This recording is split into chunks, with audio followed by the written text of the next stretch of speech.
Hello and welcome to another daily devotion from Hope Lutheran Church. Yesterday, we heard about Jesus appearing to his disciples Easter evening, showing them his hands and his feet, and telling them, "Peace be with you," and also breathing upon them and giving them the Holy Spirit and the authority to forgive sins.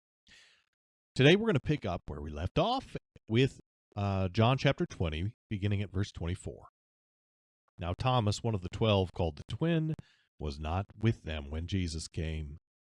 So the other disciples told him, "We have seen the Lord." But he told them, "Unless I see in his hands the mark of the nails, and place my finger into the marks of the nails, and place my hand into his side, I will never believe." 8 days later, his disciples were inside again, and Thomas was with them. Although the doors were locked, Jesus came and stood among them and said, "Peace be with you." Then he said to Thomas, "Put your finger here and see my hands, and put out your hand and place it in my side. Do not disbelieve, but believe." Thomas answered him, "My Lord and my God." Jesus said to him, "Have you believed because you have seen me? Blessed are those who have not seen and yet have believed." So Thomas does not see Jesus when he appears to the disciples that first Easter evening. He's not with them. We know about this. We know about doubting Thomas, right? We've heard that time and time again. But then the next week, they're gathered together again, and Jesus again appears to them, and he says, "Peace be with you," once again.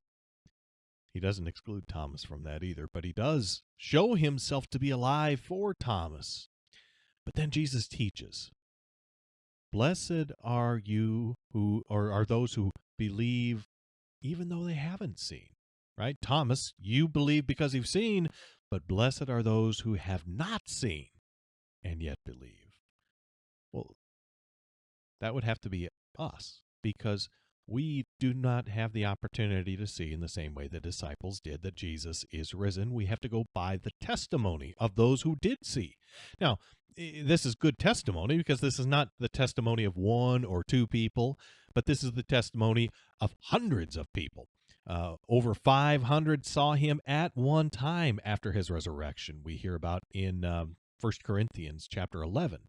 And the women see Jesus risen. The disciples see Jesus risen. And then the evidence is also that these men go and then risk their lives, sacrifice their lives in the case of most of them, going around and telling the good news of Jesus to the world. They have nothing to gain from this personally. They don't become rich by doing this.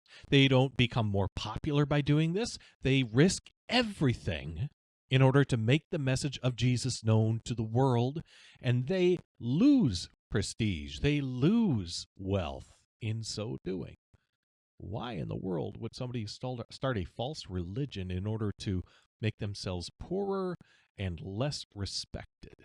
It's just not going to happen. These men saw Jesus risen from the dead. Well, we haven't seen him, but we have heard of him. We've heard those eyewitness testimonies, and because of that, we can believe that Jesus is the Christ, the Son of God.